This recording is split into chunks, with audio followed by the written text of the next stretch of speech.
Hi, I'm Ava Devine, and you're watching Ava Devine's Bad Advice. I'm not a licensed therapist or physician, but I am an expert, or shall I say sexpert, in giving bad advice. Okay, you guys. Well, I'm so excited for our Valentine's Day special edition. Ooh, a special edition 2.0. Okay. I'm here with a very special guest that I met online, and he was so cute. I was like, how can I not want to talk to you? Anyway, his name, all right, I got to be professional and serious. His name is Reggie Rogers. There, say hi to everyone. Hey, Reggie. How's everybody? What's happening? Yes, I love it. Look how well dressed he is. Yum. Okay. Anyway, sorry, professionalism, Ava, professionalism. Okay, so let me give you your street cred. Okay, Reggie Rogers, or aka Reggie. He is an author, relationship coach, and speaker, best known for blending psychology, spirituality, and real-world dating advice. Author of Awake and Ready to Date. Show that great book. There we go.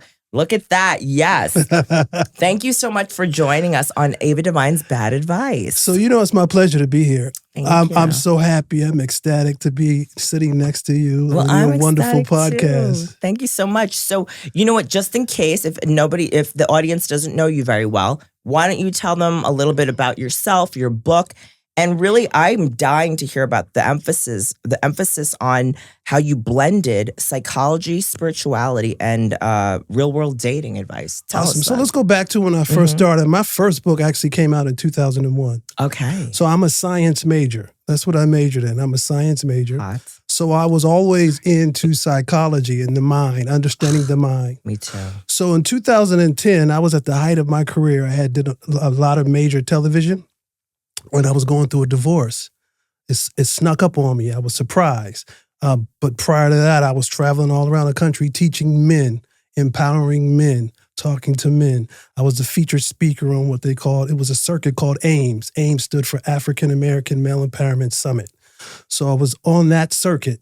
And then 2010, one day I just came home from off the road and my wife told me she didn't want to be in a relationship no more. She wanted to go through a divorce.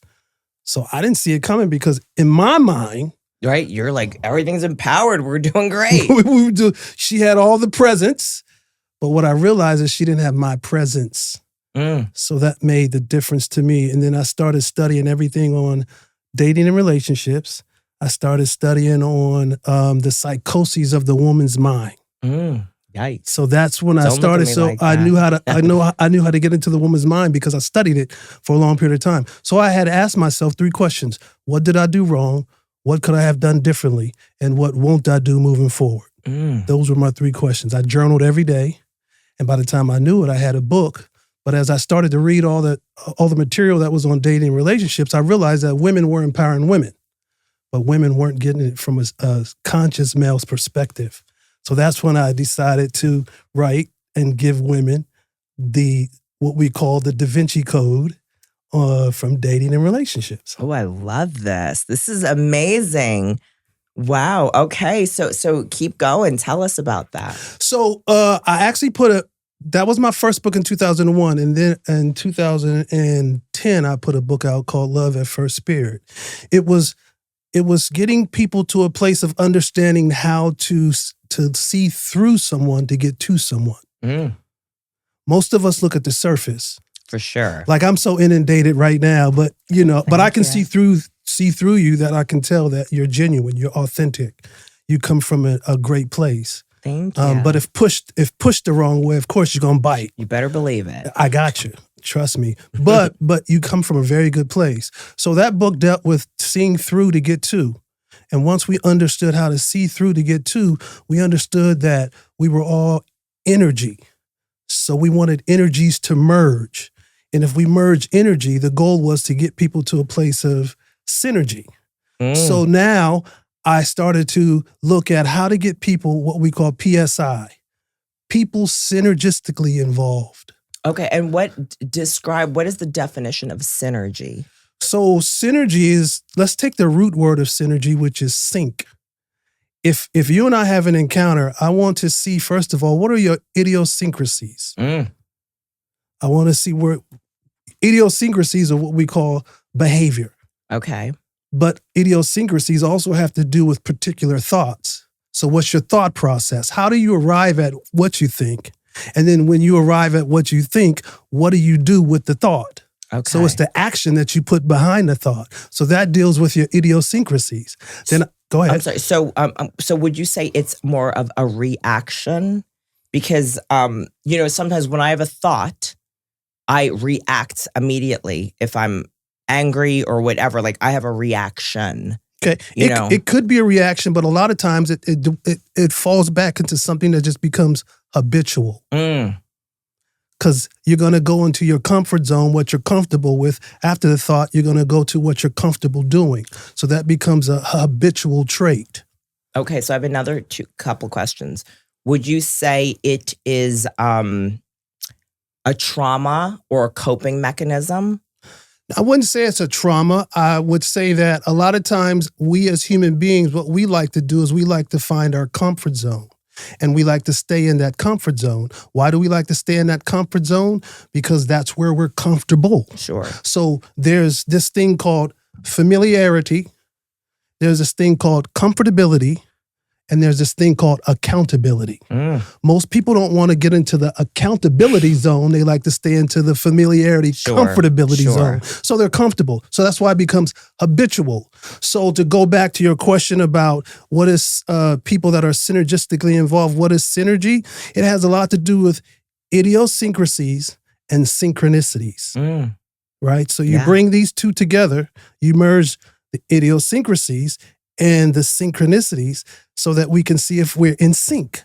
I love that. Great band, by the way, too. Justin Timberlake. But yeah. So I do have a question, though, while we're talking about this. Is it possible? And then, of course, many fans asked a lot of questions. Okay. So we'll get to that later. But, as you're discussing everything that you're saying, is it possible for someone that has a lot of trauma to be able to sync with another person in a healthy manner or at all? Or are they blocked?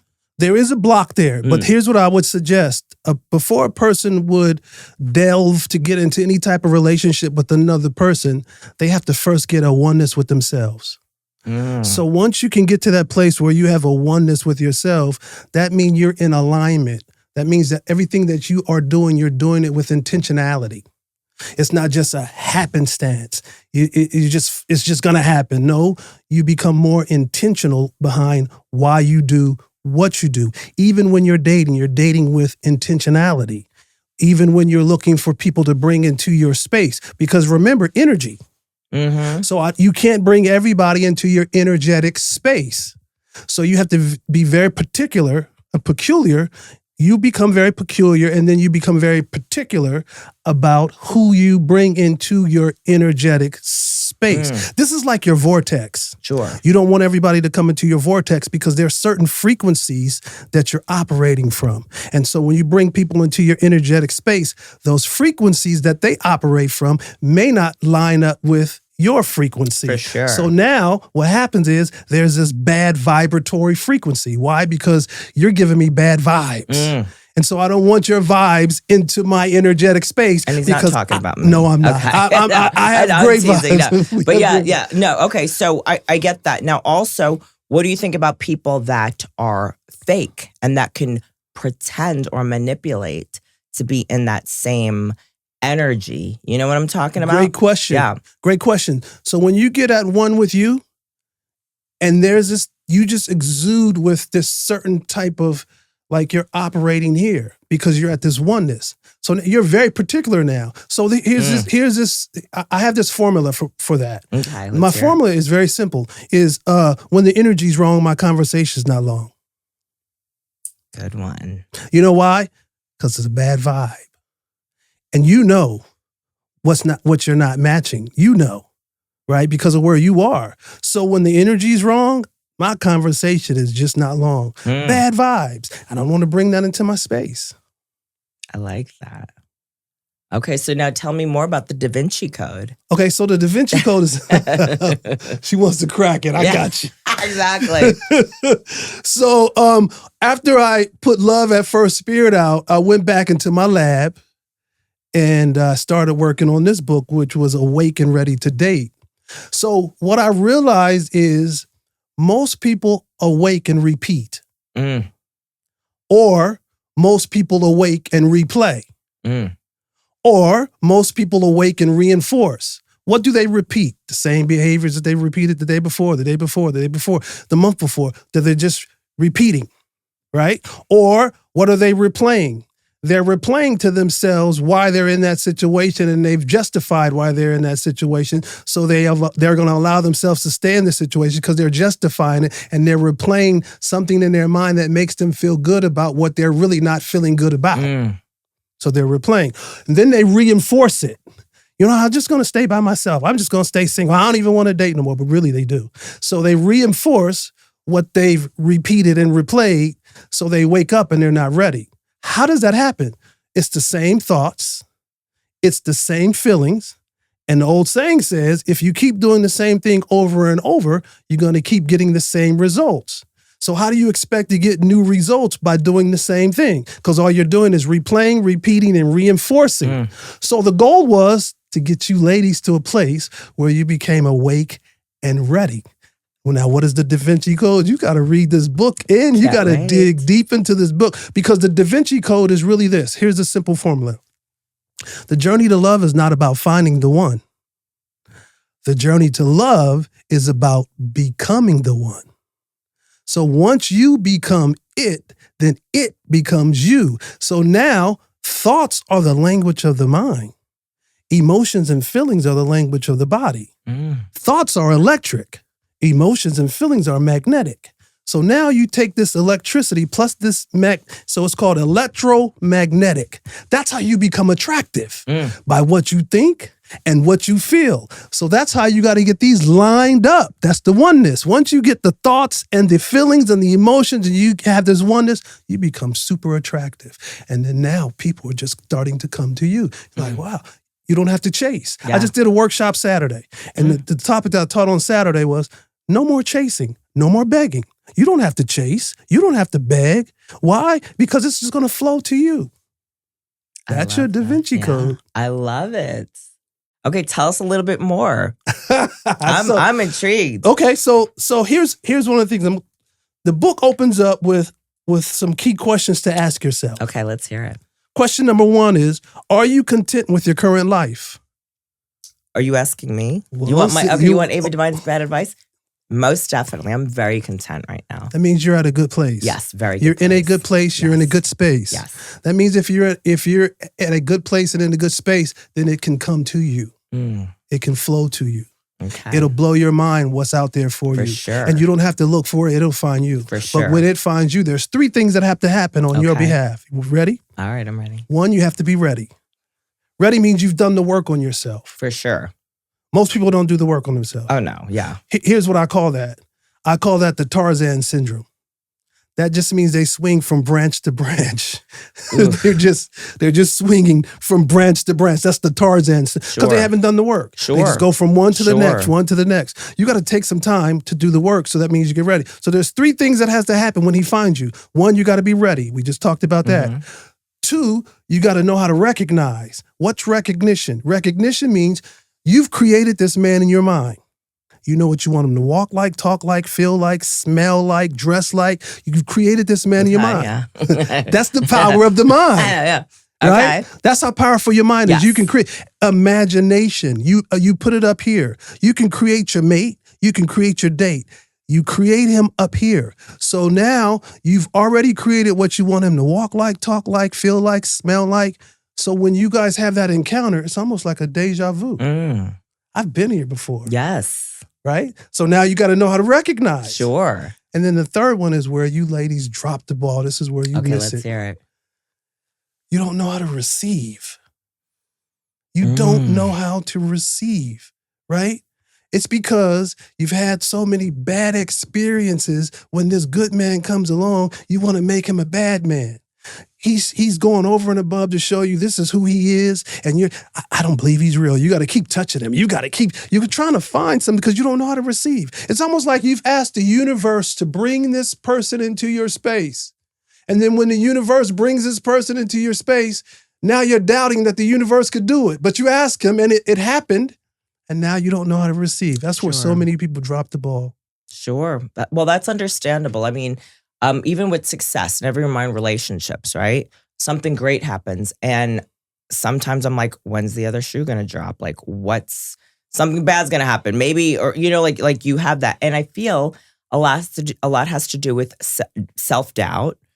A lot has to do with not being faithful to my higher power, right? In the spiritual aspect. And also, the insecurity, which ties into the self-doubt. I don't deserve this. I'm not good enough, or I'm inadequate. Why would you say that about you, though?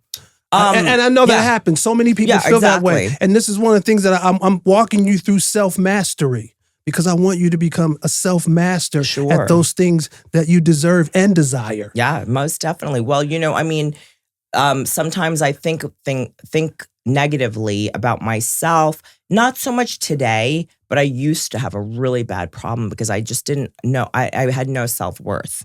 And, I've even discussed on many interviews and even on this podcast a few times, I would be very promiscuous.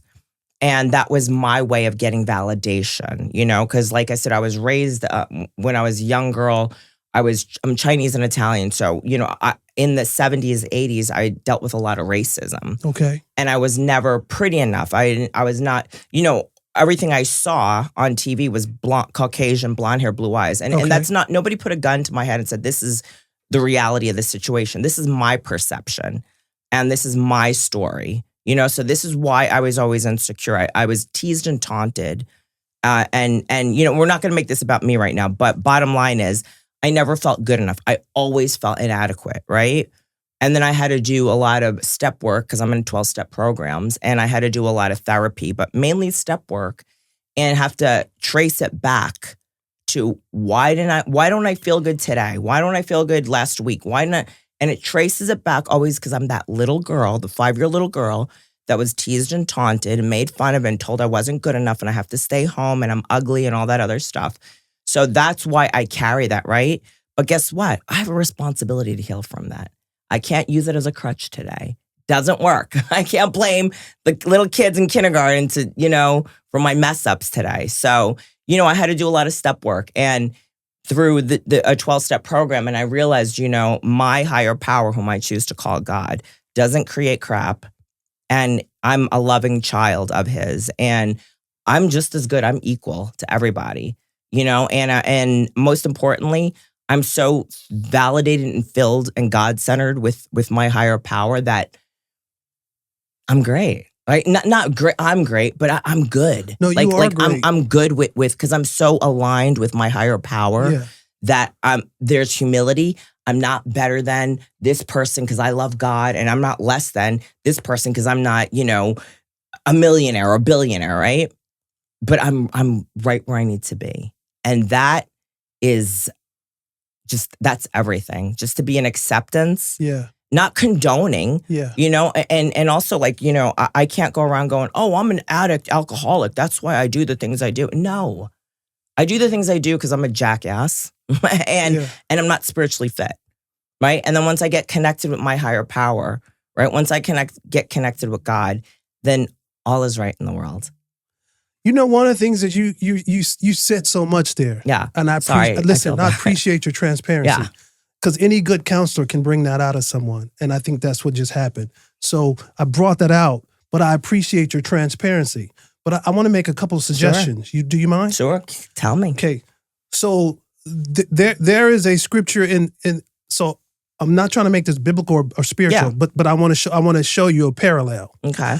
There's a scripture that reads in 1 John chapter 4, verse 4. It says, greater is he that's in us than anything that's around us. So I want you to realize that you have something greater in you that's greater than anything that you'll ever encounter. That's the greater one. We all have it. In other words, we all have this creative genius inside of us too that has just been waiting to be unleashed. Sure. But while we tap into this greater one, I know we grew up with pray up to get it down. But I'm going to show you another way. Okay. Tap into to get it out. Because you have this greater thing in you that's greater than anything around you. And there's something else too that I've heard, your words. Your words have life. Every word you speak is death and life is in the power of your tongue. So your words have so much life. So, you know, whatever it is you're dealing with, so we can change the narrative. And when we change the narrative, because our words, if we change our words, we change our world. Sure. Right? So when we say, you know, I just have so many problems going through, I'm struggling. No. Let's not talk about it like that. Let's look at it like, you know what? There's some temporary challenges that I'm dealing with. Why did I use the word temporary? Because I'm putting into my subconscious that it's not going to be forever. It's only momentarily. So once I put that into my subconscious, that it's just a temporary challenge, then I'm tapping into my greater one that says, oh, we're coming through this. We're coming out of this. We're going to be better for this when we come through this and come out of this, because I'm already seeing the other side of this. For sure. Does that make sense? Yeah, most definitely, because all my struggles bring me closer to God. Let's not use that word anymore. Well, all my trials and tribulations, all my temporary challenges, this too shall pass, brings me closer to God. Because when everything's great, I'm like, all right, I got this. See you later, God. Right? But then when I'm like on my knees, crying, begging, what is going on? What happened? Then he's like, I'm right here. And I'm like, never left you. Exactly. Never leaves you. Yeah. He's always in you. Exactly. But guess what? I need to stumble. I need to get my ass whooped. I need to fall on my knees and go, You think you need to stumble? I do, because that gets me closer to my higher power. Okay, so can I add an addendum to that? We can look at life as a stumbling block or a stepping stone. Oh, most definitely. So do you want to use it as a stumbling block, or do you want to use it as a stepping stone? If you use it as a stepping stone, you step on it and you rise up and go to the level. Sure. Or if you use it as a stumbling block, you stumble. So you just need the things you go through, you just have stepping stones. Oh, most definitely. And then also they teach me things, right? I need lessons. I need my butt kicked to go, that wasn't a healthy choice, you know, right? Because I won't learn otherwise. I'm self-will run riot. Okay. I want to go wild, you know, right? I don't know what's the next loving thing for me, right? People go, oh, do the next right thing. Right thing. I don't have morals. What about you? You have morals? I don't think so. So like, what's the next right thing? I could do the next loving thing, right? That helps me decipher, is this loving or is this unloving, right? To myself, to others, to God, whatever, right? Or is this unloving? It's pretty unloving. You know, so maybe I gotta veer to the left and do something more loving. I like that. You know, what's right? Right is subjective. Exactly. Right is very subjective. Exactly. And but the word loving is consistent. Loving is one of those words that's consistent across the board. I think there's some synergy going on. No doubt about it. Funny. Okay. So do you want what? Go ahead, tell me. So yeah, I was going to go back. Let's go. So I got those questions. We did the, are you content with your current life? Yes. Number 2 would be then, have you adequately processed any recent breakups? Yes. Adequately processed. Yes, I have. Okay. Yes, I have. Okay. Yes. So there was several, and some of it's business, relationships. Okay. Some of it's romantic. Okay. Some of it was romantic, as you know, there's a couple romantic ones. There was ones that were on the verge to be romantic and then severed. Yep. Okay. That's important because where you're going, see, this is not an accident that you and I are sitting across from each other. It's not an accident. I always say the universe is such a master choreographer. If we just sit back and let the universe flow, the flowetry that the universe has the ability to provide for us, it literally blows our mind, but it's just one of those things it should, because we're just going to go with the flow, right? And that's what's happening. This is not accident. I just want you to know. Number 3. Okay. Do you feel emotionally stable and ready to invest energy in someone else?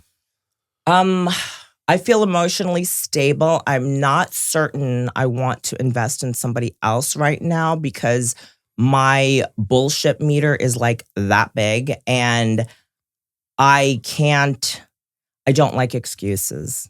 And my tolerance for excuses is nil, unfortunately. So I don't know. And I guess I'd have to be emotionally ready to hear people's excuses and nonsense, right? Perhaps, I don't know. So right now, I'm not certain. I feel I'm really in a good place. That's also why I don't want someone to ruin my frequency, right? Okay. I don't want bad vibes or vibrations at the moment. And I'm like in such a good space right now where it's like, I want to sit home by myself and write or read or listen to a book and an audio or audible book or whatever. Like I'm kind of like okay with that. And I wasn't a few months ago. I wasn't several years ago. I couldn't sit still. And I would tell people I can't sit still because I'm so scared that when I comprehend what's going on in my life at the time, that I'm going to have a major meltdown, which is scary for me because then it leads me into depression, which leads me, I can't get out of bed, which in turn, I can't make a living. I can't do the things I need to do. Ava can't be sad. Sorry, guys. We don't want Ava to be sad. No, I don't want Ava to be sad either. My fans aren't like, oh, that's so hot, Ava. Tell me about your problems. No. I don't need that. They don't need that, right? So I was so scared to like be still and feel the pain that I was trying to numb out. So I now so finally, right? I got to a place, right? Through acceptance, through step work, through prayer, meditation, I got to a place where I'm able to sit still and sit in the uncomfortability. Nice. Which is amazing because I was numbing out with people, places, things, more work, more this. I didn't want to feel. Like the minute I woke up, I needed to put the hardest techno music on because the chatter in my head was so loud that I was like, I can't sit and listen to it. So I try to combat it with like hard boom, boom, boom. The minute I woke up. Now, and like my sponsor would tell me, she's like, maybe just sit and pray for a few minutes. Like just start the day with prayer instead of Sarah Landry, DJ, boom, boom, boom, boom, So don't wake up and repeat. Don't wake up and replay. Exactly. Don't wake up and reinforce. Sure. Wake up and be ready for what the day is going to unfold. But you can't, for me, I couldn't snap my fingers. I had to numb out. I had to get my ass kicked on the dating apps. I had to be angry and curse every person out. Like I had to go through that. So today, I'm like so at peace where nobody or nothing bothers me. Good. But I had to do that. And my sponsor would always go, okay, you're right where you need to be. And she kept reminding me because I kept going, I know better. No, you don't. You're right where you need to be. And this is how you're coping with what's going on in your life. And it's okay. Good. And so moving forward, Ava, I would suggest that you're going to be very particular about who you bring into your space. Oh, yeah. Very particular because all the work you're putting in, you don't just want that one individual to come and kind of like creep in, and your frequency changes to a whole nother. You're changing the dial. That's not what we want. Yeah, those energy vampire suckers. We don't want that. No, thank you. All right. So next one is, do you have a clear understanding of what you want in a partner? I do. You do? All right. Do you want to hear it? Okay, if you want. Okay. Well, I like women and men and everything in between.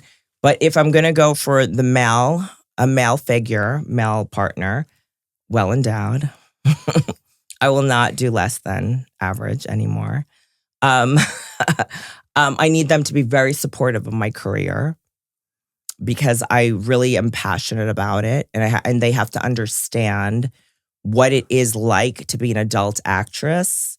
It's not, I'm getting pleasure or getting off and falling in love with the people I work with. I mean, sometimes I do, but for the most part, the reality of the situation, everybody has lives. The people I work with are either happily married or whatever, right? And I got to respect that, right? We're there to do an act, to do a scene, a job, right? So I need my partner to understand that it is transactional. And today what I'm looking for is not transaction. I'm looking for connection. And that's what I'm longing for. And I want my partner to say, how was your day? Like, wow, really? You care that? Like, I never get that. It's either get on your knees, right? Or, get me a washcloth, like that's the extent of it. So I don't want that. I get that. And I'm not lacking sex, guys and girls. I get plenty of that. So I'm not looking for that. I'm not looking for a transaction. I'm looking for a connection. I'm looking for companionship even. With someone that's well endowed. Does that count? Count. I lit up when you said connection. The reason you saw I lit up. Yes. The reason I lit up is because most women that I counsel or go through my curriculum that I've created never use the word connection. And that's one of the things I drive home. You know what they use? Chemistry. And chemistry, you can have chemistry with multiple people. Sure. That's what people don't. You can have chemistry with multiple people, but you're not going to be connected to everybody. So the ultimate is to look for the connection, right? So when you said that, I lit up because most they don't realize that you have to find that connection. I have a series out called Learn the 5 Stages of Dating. It's a series that I have out now. It's called Dating and Creating, Learning the 5 Stages of Dating. And in that first stage, I talk about the meet and greet. It's not a date. So if I met you today and I say, hey, let's get together. And most women go, oh my God, I met this guy today. He wants to take me on a date, blah, blah, blah. No. Let's go sit down and do a meet and greet because it's like an interview. Yeah, for sure. Wonderful. We may not even connect. And so that's what you want to find out in that meet and greet. I call it the C's. Let's converse. Let's see how we communicate. Mm-hmm. Let's see if there are any commonalities, right? And then let's see if there's some chemistry, but then let's ultimately see if there's a connection. Love it. Right? I like that. So when you said that word, that's why I lit up because that's one of my first stages in my 5 stages of dating. I love that. And also, like, I have to reciprocate too. It's not all about Ava, right? It's like I have to ask my partner, how is your day? I have to ask my partner, what are your beliefs in monogamy or poly, or open relationships? Like, I don't know if I would have a label right now of what kind of relationship I'd be looking for. I want to talk about that too. Like, okay. I don't know if I wanted an open or monogamous relationship. What are your views on an open relationship or monogamy? Do you believe in monogamy? I do believe that you can have a successful monogamous relationship, but I think that you have to have an open line of communication. Communication is key. Let's break down the word communication, because if we break down the word communication, then it helps us to understand how. So the word communication comes from this word, what they call, when you go to church, they talk about communion. Okay, so communion is where we get our word communication, but communion in a religious setting is what they call a sacred. Mm-hmm. And one of the things that they say when you take communion is you must first examine yourself, see if you're worthy to partake of these elements, right? You're examining yourself to see what's really inside of you, to see what's in you, so that you can see if you are worthy to partake of those elements. Now, when we break the word communion down, that comes from 2 words. That comes from common union. So when we have that communication, we need to discover what's our common union. Once we discover what our common union is, and then once we develop the synchronicity, we become synergistically involved. We can have a meaningful, monogamous relationship because of our common union and how we communicate. So do I believe somebody? Abso-freaking-lutely. I like that. Okay, and what do you think about open relationships? Again, that's communication. Yep. That has a lot to do with communication. How do you flow? What is your natural rhythm? Because a lot of times people are not operating in their natural rhythm. So we have to discover, again, what's the natural rhythm? Once we can discover what's the natural rhythm, again, do we line up and create that people synergistically involved? You can go either way. It really depends on the people that's involved. Okay, I love it. It's very good. What are your views? For me, I'm 58. So I feel like I'm at that age now where I would like to have that one special person because I understand the dynamics of what makes a great relationship. I know that I'm going to keep a smile on her face every day. I know that she's going to wake up smiling, excited every day. And so, as you said, it's got to be reciprocated. Yes. So if I have that one special person with me and she's reciprocating it back to me, oh my God, the sky is the limit. I love it. Very good. Thank you so much, Reggie. Okay, Absolutely. Should we give some bad advice to some of the fans? Let me ask you one last question. Okay. Oh, sorry. I got five questions Okay, of good. the book opens because you said you wanted to crack the Da Vinci Code. I do. So the last question I asked you, do you have a clear understanding of what you want in a partner? So the last question would be, are you comfortable with your own company and not solely relying on a partner for happiness? Yes, I am. Finally, I'm at that point where I am.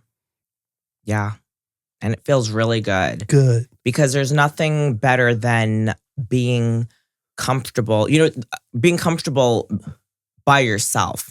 And there's a difference, right? I'm not lonely, I'm alone. Yeah. There's a difference there. Yeah. It's like I want to be alone for like my own space.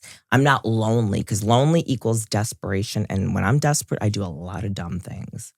So yeah, I'm very comfortable being alone right now. I'm so excited for you. I'm excited for where you are in your life right now. I'm super excited for you, and I'm glad we met at this time where you are in your life right now. Right? Because I want to celebrate you. Yes. I want to sit behind the scenes and just celebrate and watch where you're going. Because where you're going is going to be incredible. What you're doing now is already incredible. Yeah, exactly. But there's always. I feel there's always success. I could smell it. I could feel the acceleration. I could smell that. Right? We're unstoppable. Yeah, we are. Right? No, the only person that stops us is us. For sure. Okay, so here's some fan questions. What's the name? Okay. Marland Rivers asks, why do people ignore red flags early on? Well, I think it's because we buy into a fantasy. And so once we buy into a fantasy, we want that fantasy to be reality. And so we tend to overlook the things that we should not overlook because, again, we want that fantasy to be reality. For sure. When the truth of the matter is, it's a fantasy and it's not reality. So we tend to overlook those red flags for the sake of wanting to embrace this fantasy. I like it. Okay, you want to hear my bad advice? Let's hear yours. Okay, well, speaking from my experience, strength, and hope, I've always ignored red flags early on because I've always had ulterior motives. I'm a volunteer. I'm not so much a victim. So it's like, oh yeah, he's avoiding me or whatever, or has a laundry list of criminal records of abuse and whatever. Oh, it's okay. He's changed, right? Even though in my gut, there's a little like twist going, watch out for that. That doesn't sound loving. That doesn't sound healthy, right? Or he's avoidant. The avoidant, whatever, avoidant attachment, whatever. I could fix him. Doesn't sound very healthy. I know in my gut, right? But because I'm lonely or desperate, I will settle. So I feel I ignore red flags is because I have ulterior motives. So you go in thinking you're going to fix it? Well, sometimes, but like I said, I have ulterior motives. Okay. So maybe my motives are I'm lonely. Right? So I'm going to settle. Okay. Right? And what I say, lonely equals desperation. Okay. And when I'm desperate, I do really dumb things. Like ignoring red flags. And then right, I settle. And because even though I know, not a good idea. Yeah. But because I'm lonely and desperate and I have ulterior motives because I'm so insecure or whatever, I will settle. I like the fact that you're being very transparent, right? Confession does the heart good. And well, so yeah, it opens us up to now walk into a whole different reality because when you put it out there, you begin to see it here, and then you begin to adjust in here that that's not how you want to be. Exactly. And it's acknowledging, but also I can't speak for other people. I can't speak for other people. I don't know why you do red flags. Yeah. I know why I do red flags, right? I don't know about you, but I know why I do it. I want to say something too about fixing people. Because there are a lot of women that feel like they can fix a man. They go into a situation, I'll fix him or I'll change him. You hear that a lot from women. Well, I want to tell your audience that the basis of all relationships is self. The basis of all relationships is self. Matter of fact, you can't have a relationship without you. For sure. So the basis of all relationships is self. So the only person that you can fix in a relationship is you. Is moi. That's right. You can't fix people. We go in, women say, I'll fix him, I'll change him. No, you won't. The only way he or she's going to change is if they want to, not because you're going to do it. Sure. The only person you can fix or change is you. Sure. And another thing, I'm not that powerful. I got to remember that. Because sometimes I'm like, I can fix this. No, you can't. I'm not that powerful. Yeah. Okay. Next question. Snowman Joe wants to know. Snowman Joe. These are all from badadvicequestions at Gmail. Okay. How does social media damage real intimacy? Wow. Great, Snowman Joe. Okay, so first of all, social media can be a friend or foe. Okay. Please elaborate. If it's a friend, it's how you approach it. Even with dating apps. Dating apps can be a friend or foe. It becomes a friend when you are solid in who you are. Because when you're solid in who you are, again, you're not just letting anything come into your space. It becomes a foe when you're not solid in who you are. So now let's go to his question. How does social media damage intimacy? So intimacy comes from two words. In time. I love it. So your intimacy, it depends on where you are in terms of how much time you want to give to this. So let's say you're in a relationship, but you give more time to the social media. Right? So now you've become intimate more with the social media than you are with your relationship. Yes. For sure. Because that's where your time is going. For sure. Right? You can't go back and get it because time is your biggest commodity. Exactly. So now you can't go back and get that time. So that time is lost. Over here, you destroyed your relationship. For sure. So then the question becomes, how much time are you giving to the social media? And what are you more intimate with? Yes. Are you more intimate with the person you're with, your relationship? Or are you more intimate with here? So how would it be friends? A friend is understanding that where you are solid, you don't let anything take away your time. You may give it some time, sure, but it's not taking all your time. Sure, exactly. So maybe you're looking at it to get some pointers. Sure. To go back to your relationship and have that intimacy that you need to have in your relationship. Exactly, so right? It's how you use it. If it's constructive, then make it constructive. If it's destructive, then it becomes a foe. Right. If it's constructive, then it becomes a friend. Yes, I like that because just like with anything else, right, we could use or abuse. And where does poison? Where does the word abuse come from? Two words. Tell me. Abnormal use. Oh, I like it. Bam. This is very interesting. I love this. Okay, do you want another question? Yes, let's do it. Okay, Isaiah Longers is asking, when does loyalty become self-abandonment, losing identity? Ooh. Losing one's identity, sorry. Okay, so first of all, you got to know thyself. Okay. You have to be true to thyself, and you have to love thyself. Knowing thyself means that you know what comes along with you.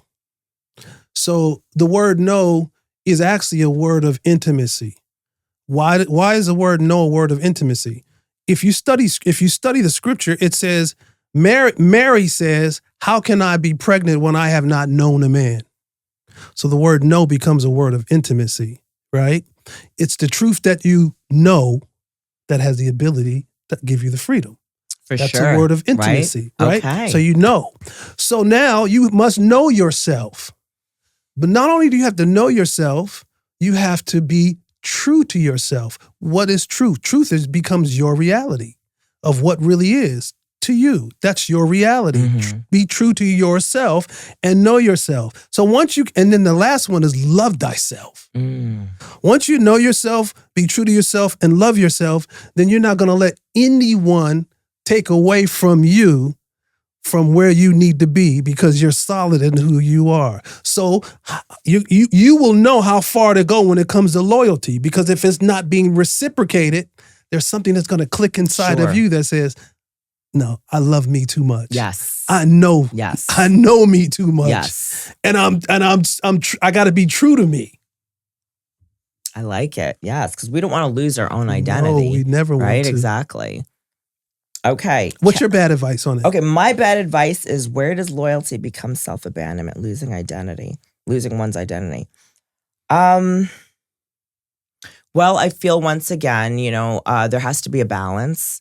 And I do feel in a relationship, it's about compromise. So I'll speak for myself once again. I may have to lose myself a little bit because it's not all about Ava, right? Because now I'm in a partnership, right? And a partnership is team effort, right? So it's not like, oh, Ava wants to go out and have a gangbang tonight. No, maybe my partner wants to like sit and snuggle, and watch a movie, right? Now, if I go, God, I wanted to go to the gangbang tonight, am I denying myself, or do I care more about what my partner says and go, okay, maybe we'll watch the Netflix movie, and then we'll do the gangbang next time, right? So there's like compromise. So I don't want to deny myself, right? Because I feel denying myself completely and trying to change who I really am is a lot of suppression. And for me, when I suppress, it comes out times 10 later, and it's not pretty. Not pretty. It's ugly. So I feel that denying myself 100% is not good, but communicating and go, you want to sit home and watch the Netflix movie tonight? Okay, well, will you and can we go to the gangbang next Thursday? Like, let's compromise, right? Because and if I get shut down all the time, no Ava, then I don't want to have to sneak and lie, because that's not who I am. Okay. But I will get resentful. Okay. And like I said, then I'm suppressing, oppressing, and then I get very angry. So I have to communicate, look, we could sit home tonight, that's fine, but next time I want to do the gangbang. Like, there has to be open communication, and it has to be yes and no, right? It has to be a balance, because I can't do everything my partner wants, and I can't do anything. Yeah, No, I get it. Because then I get very resentful, very angry, and I suppress. And then that's when I lose who I am. There's a word called co-op. Okay. You're familiar, co-op. But the word co-op it's the root word for cooperation. Yes. That's what we have. Yes. We're in a co-op. Yes. But with being in a co-op, there has to be some cooperation. Sure, That's the partnership side that you talked right? about. Exactly. And we could revisit. Maybe my man or you do not want me to do the gangbang next Thursday, right? And then we have to articulate and communicate what are the pros and cons of that, right? And then I could decide for myself, is it worth the relationship? Yeah. Right? Yeah. But we need communication, transparency. Yeah. Yeah, I agree. 100%. Was that good? Wonderful. Was that some bad advice? You're the Was that best. good advice? You're the best. Okay, let's see. Okay. Kelly Lambert is asking, can past experiences shape who you're attracted to? That is a great question. Good one, In Kelly. my book, Love at First Spirit, I also created a workbook for that book. And one of the questions that I ask in the workbook is, I want you to go back, and I want you to go back to the first person you ever dated. And now I want you to look at the guys you date now and see if the guys you date now are similar to the first. No, I asked the first person you fell in love with. That's what I ask. And then I want you to now go back and look at the person that you're dating now. Do they have similar traits?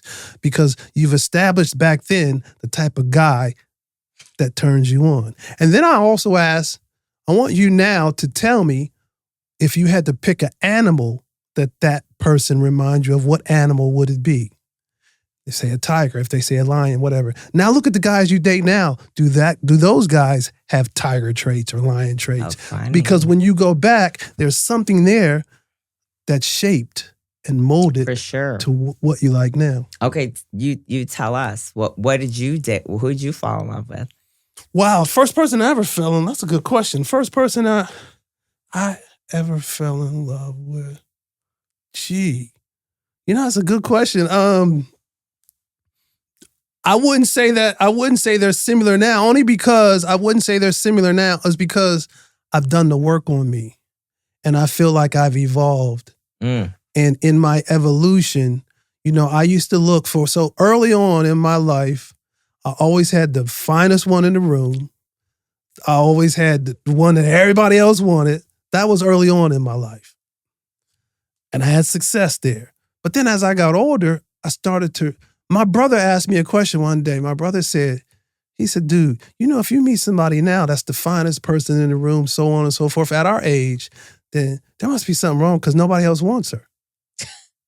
My brother said to me one day, so right, I started thinking, maybe there's some. So I started looking at that. So what turns me on now is energy. I want to match energy. I want to see where you're operating, where you're flowing from, because my frequency and my dial might be turned on a neo soul station. Your frequency and your dial might be turned onto a country station. So we have two frequencies, two dials, and I'm not sure that it's going to mesh. Sure. So I need to see where our energies are. If our energies are meshing, I'm good. That's good. Okay, you want to hear? Let's hear yours. Okay. Yes. My first boyfriend that I guess was can I say love? I guess, but he was a steroided gym rat. And I tend to go for that. And that was when I was like 14, 15, 16, yeah. But honestly, and he had a nice package. So that counts. That counts. But today, like you said, I'm more into like the vibe, like the connection, the chemistry. And it's like, I don't care how many muscles you have. If you don't ask me how my day is, or care about me and want to kiss my forehead instead of make me drop to my knees and, then I don't care. You could have no muscles, but if you're that considerate, because consideration's very hot. Kindness, consideration goes a long way for me today. That's what I like. Yeah. And guess what? We can always buy you muscles. We can get you muscles. Right? If I really need it or that you guys bad. can work out, create a plan and work out together and develop together. If I really need it that badly. Yeah. Right? Maybe I don't. Right? Maybe that was what I was, as a young girl, that's what I sought after. I don't know. But honestly, I want someone caring and considerate. Yeah. I want someone to ask me how my day is, because I dated a lot of guys with muscles and they never asked me how my day went. They never. It never kissed you on the forehead? Nope. Wow. Yeah. Wow. Maybe a couple, but then... When a man kisses you on the forehead, that means you're special. Yeah, right? It's sincere. Yeah, for sure. Yeah. And then I'll drop to my knees. But do that first, please. Okay? Right? Come on. A little caress. Earn it, right? Exactly. Okay, let's see. That was a good question, Kelly. Okay. Nico Banning requests, why do people seek validation online while in relationships? Wow. I think that has a lot to do with, let's start from a male side. Okay. So men are ego driven. Since men are ego driven, we always look for prey. That's what we do. We're hunters. We're warriors. And by us being hunters and by us being warriors, if you have not done the work, you always have to look for what we call it's a word called affectatious.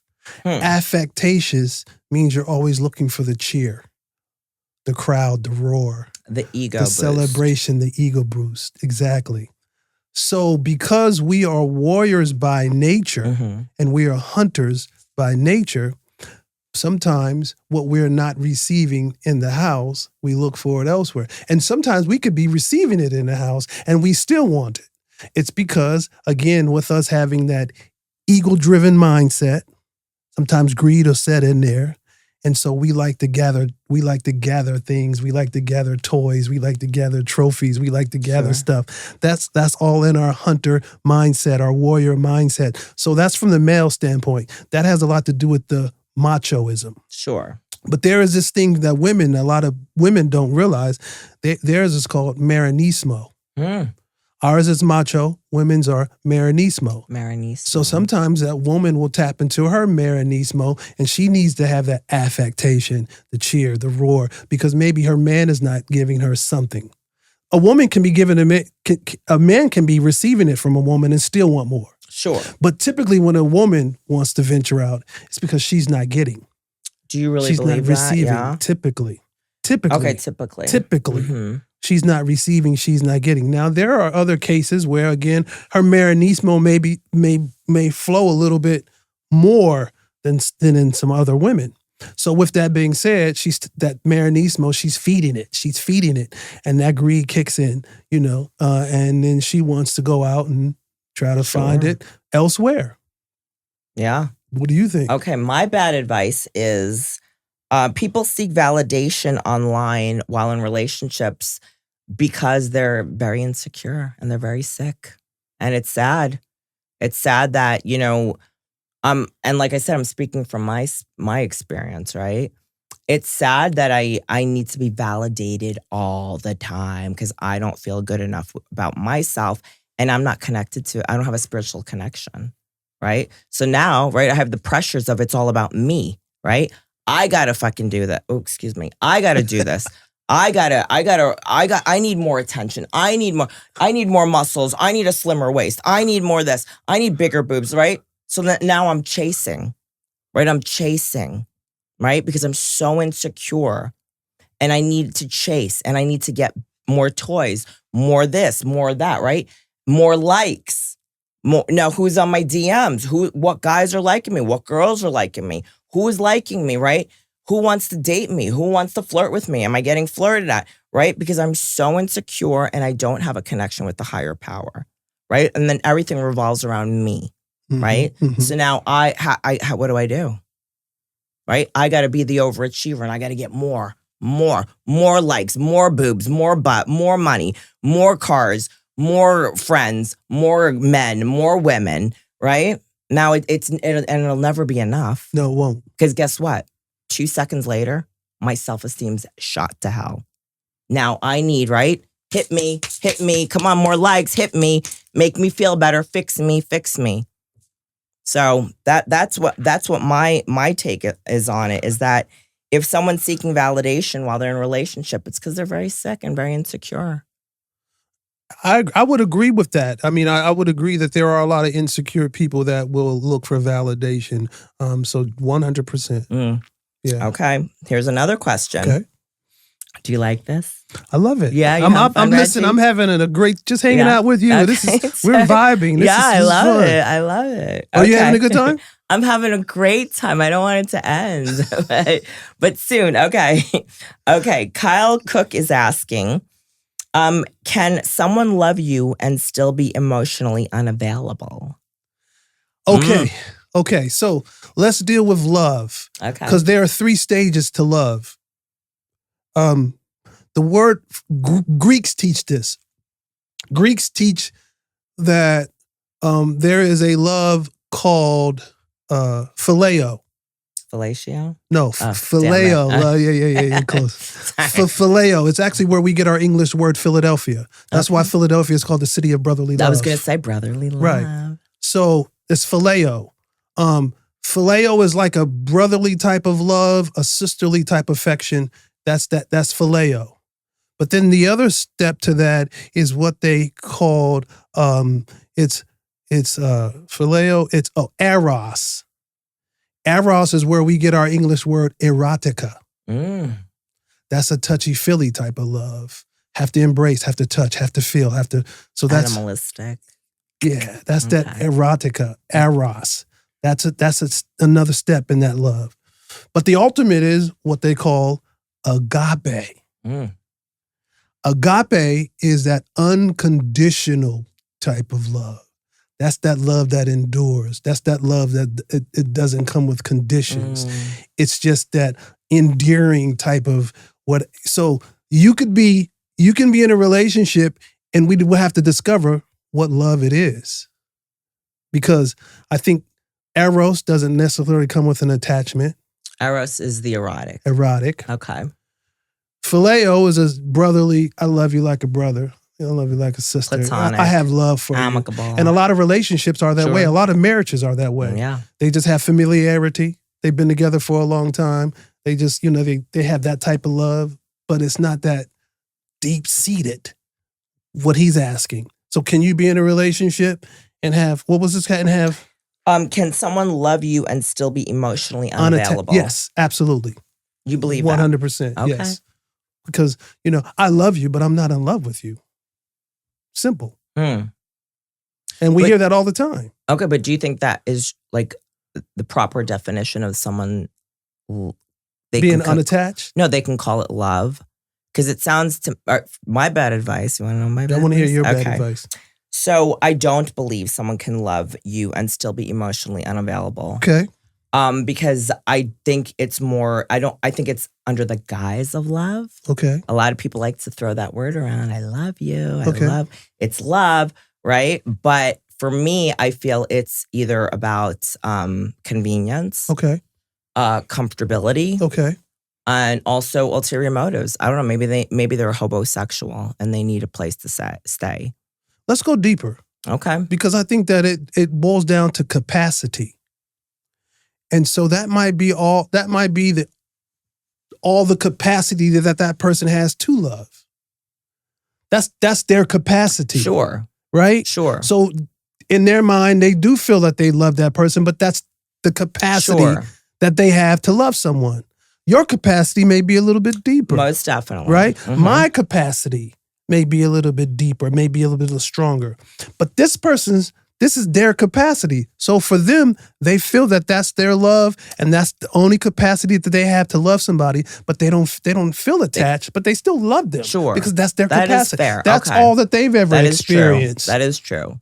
Right? It's like someone that can earn or do a task, right? Maybe they can't do it to the extent that I can, right? Or you can, right? But they're doing their best, right? Okay, that makes a lot of sense. Ooh, I take it back. Absolutely. And then too, I want you to think about this too when you're, because you're single now, when you get back out into that dating field, I want you to look for somebody that actually has the capacity to handle you. Yeah. Because you're evolving, you're becoming. Right? And who you are today may not be who you're going to be next year or next month or in the next 6 months. Because you're always in the state of becoming. That's what we do. We're always in a state of evolving. So as I'm looking for somebody that I'm connected with and connected to, I'm also looking for somebody that has the capacity to handle I'm becoming. For sure. That's important. For sure. Exactly. Yeah. And you need to also have the capacity to handle who I'm becoming. Exactly. And, I also know I'm not the bare minimum kind of gal. Like, if someone's giving me bare minimum, I'm like, adios. And like, I was even talking to someone the other night and they're like, so I'm really busy and I'm not going to be able to speak to you till Thursday or whatever. And I'm like, okay. And then I'm like, you know what? That's not okay. And I'm like, you know what? I need more consistency. Yeah. Because I know the minute I sleep with them, I'm not going to hear from them. And look, and like I said, when I sleep with someone, they're not obligated, but I want that mutual connection. I want that mutual agreement. Yeah. And I'm like, I think you and I have different views on things and we have different outlooks on certain things. So I'm looking for a little bit more. And they were like, okay. Smart. Like, yeah. Very smart. And I like, wow, I didn't have to wait till Thursday to tell you. I'm like, no, I'm telling you right now. Because I'm a good lady of the night. time is money, and I ain't wasting your time. Don't waste mine. Very smart. Yes. Very smart. Because, we make time to do whatever it is we want to do. When a woman says to me... and we live on our phones. We make time to do whatever we want to do. When a woman says to me, I'm just so busy. In my mind, I'm like, we good. Yep. I'm good. Exactly. We don't even need it. Because we make time to do whatever it is we want to do. What we want to do, we do. Exactly. You have time to rub one out. You have time to, smoke a J or whatever. Like, you have time. Yeah. Okay, so last question. All right. Okay. Alex Smith wants to know, do you believe in avoidant and anxious attachment? If so, can these two coexist? Can they be a couple? I mean, I'm going to say it could happen. You got yin and yang. You know what I'm saying? So I guess it would have to be structured in order for it to have some validity. Typically, a person that believes in avoidance doesn't really want too many people or doesn't want to be around too many people for too long. But I would have to determine, how do we coexist together in terms of, do we have that flow? Or do you also feel like you want to avoid a lot of time that you could be spending with me? That's a tough one, really. That's a really tough one. Yeah. Okay, you want to hear my bad Let's hear yours, yes. Okay. My bad advice is, I don't believe in the terms. Okay. I believe you're either a jackass or you're not. Like, I feel like, stop hiding behind these crutches of, I'm avoidant, I'm anxious, I need, no, you're either a jackass or you're not. You're either a dick or you're not. You're either sober or you're messed up. You either want to be with a man or you don't. Like, there's no, maybe I'm avoidant. No, you're not. You're a jackass. Like, really, just call it what it is. Like, why hide behind? Let's me go and I'm going to F you over because I'm an addict and alcoholic. Good one. Good cover up. Good crutch, right? You're a jerk because you want to not talk to me or whatever, or you need your space. But I'm going to hide it under avoidance. Like, I don't believe in that. I think it's lies. I think it's a cop out, and people should own up to like their truth, and go, you're too much for me. I need some space. Okay, then say that, right? Or I need more attention from you. Can you give it to me?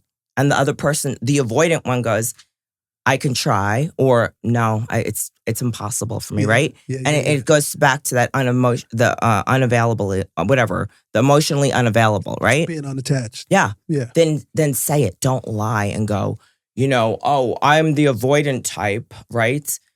Then if you're getting into a relationship with someone that you think is anxious, it kind of sounds like a recipe for a disaster. I just think too, though, if you're in a relationship and somebody doesn't want to be around, they want to stay in that avoidance space, then it's not really a relationship. Because a relationship is two people that relate. Yes. That's what a relationship is, two people that relate.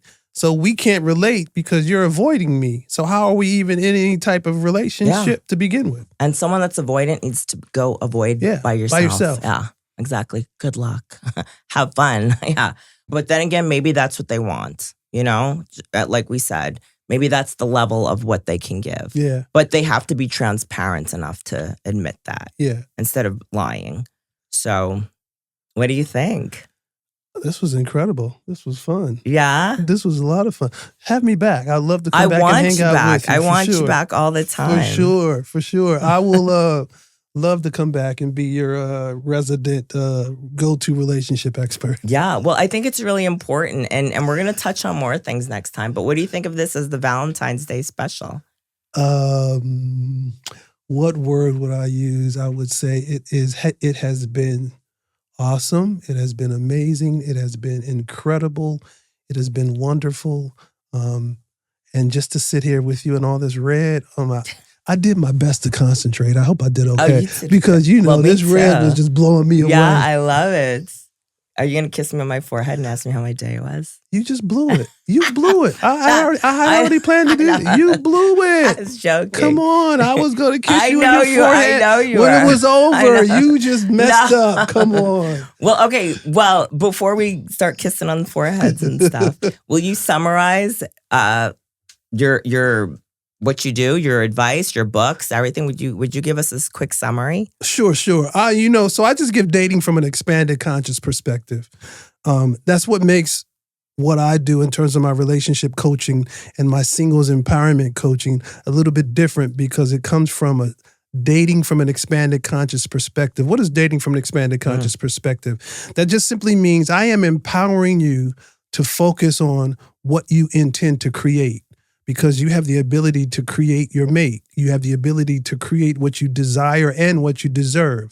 So when you understand dating from an expanded conscious perspective, you are focusing on what you intend to create as opposed to focusing on what's missing.